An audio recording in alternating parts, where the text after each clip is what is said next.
The courtroom was buzzing with routine chatter.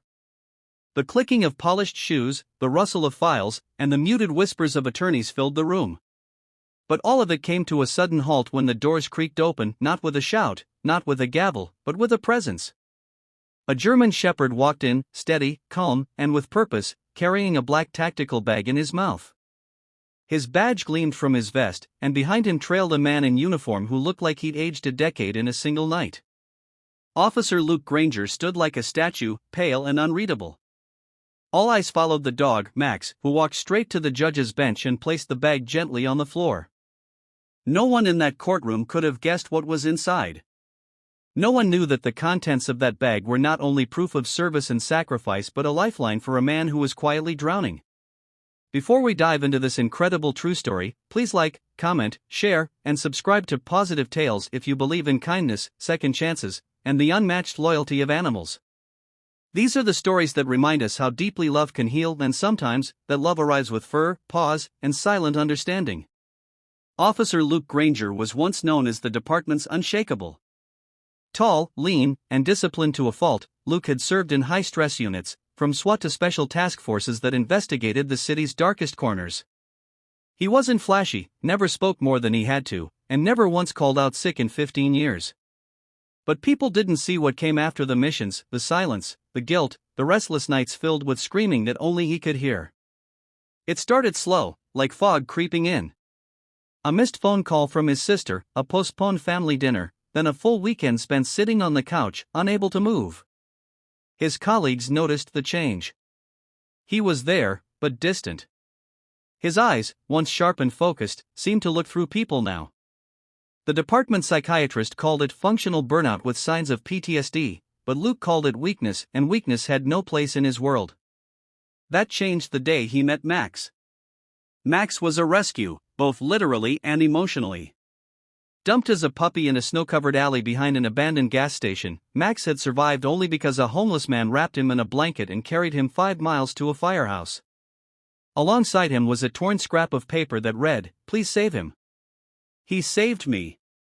No one ever found out who left him or what he had saved the man from. But that note became a whisper of something sacred, an untold story, passed from one soul to another. Max was rehabilitated by a veteran canine trainer who saw something different in the dog. While other canines barked for attention or eagerly followed commands, Max observed, waited, watched. He didn't just follow orders, he understood purpose. When the department opened applications for pairing experienced handlers with specialized canines for a new emotional response unit, Max was shortlisted. But no handler wanted him. Too quiet. Too observant. Too unpredictable. Except Luke. The day they met, there were no fireworks, just a silent connection. Luke was told to speak a command. He didn't. Max just walked over and sat at his feet. That was enough. Their partnership began professionally: bomb sweeps, crowd control, building searches. But outside of duty hours, Max was there in the quiet. He didn't need conversation. He didn't flinch when Luke woke up screaming from old war memories. He didn't judge when Luke sat alone for hours staring at a wall. He just stayed. Some nights, Luke would find himself lying on the floor, eyes open, haunted. Max would crawl beside him and place his head on Luke's chest. In time, Luke's breathing slowed. Not from medication. Not from therapy. From presence. But trauma doesn't vanish. It waits for moments of weakness. One rainy afternoon, Luke and Max were sent to respond to what was supposed to be a simple domestic disturbance call. But what they walked into was a setup. The door was rigged, the room booby-trapped, and Luke's instincts froze. Everything about the scene reminded him of a failed mission overseas where children had been used as bait. His mind spiraled, his muscles locked, and then the shot rang out. Max lunged, tackling the suspect and disarming him with a precision that stunned the backup team. But Luke collapsed. Not from injury, but from the sheer weight of memory. That breakdown led to mandatory evaluation. The department placed Luke on medical suspension, claiming his mental state posed a risk to public safety. He was devastated.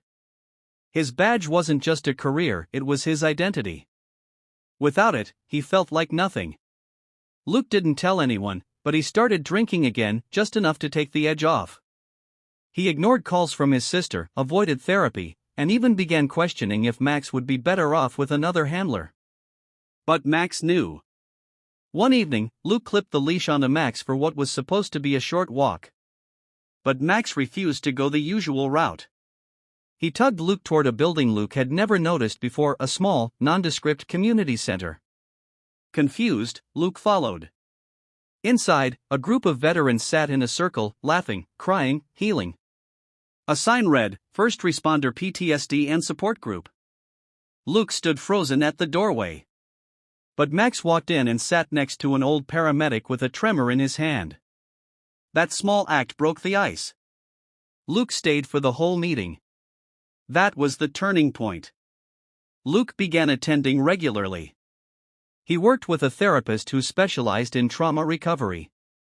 And through it all, Max became more than a partner, he became the bridge between pain and peace. Over the next several months, Luke began journaling. He kept a file, evidence of healing. His therapist encouraged him to submit it to the department as part of his reinstatement process. But the process was messy, bureaucratic, and cold. That's why they went to court. On the day of the hearing, Luke couldn't bring himself to speak. The anxiety was crushing. That's when Max took initiative. He picked up the black bag, a tactical satchel Luke had used during missions, and carried it into court. Inside were pieces of Luke's soul. Letters from group members describing how Luke had helped them. Photos of Max comforting others.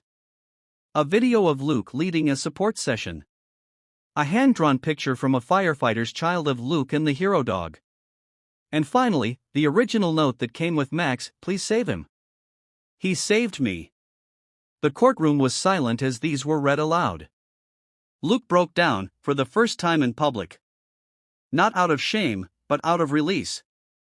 The judge didn't reinstate him as a street officer. But he did something revolutionary. He created a new pilot program, the First Responders Rehabilitation and Reintegration Initiative, and named Luke and Max as its founding mentors. They would visit departments, schools, and crisis centers to share their story, to listen, and to lead.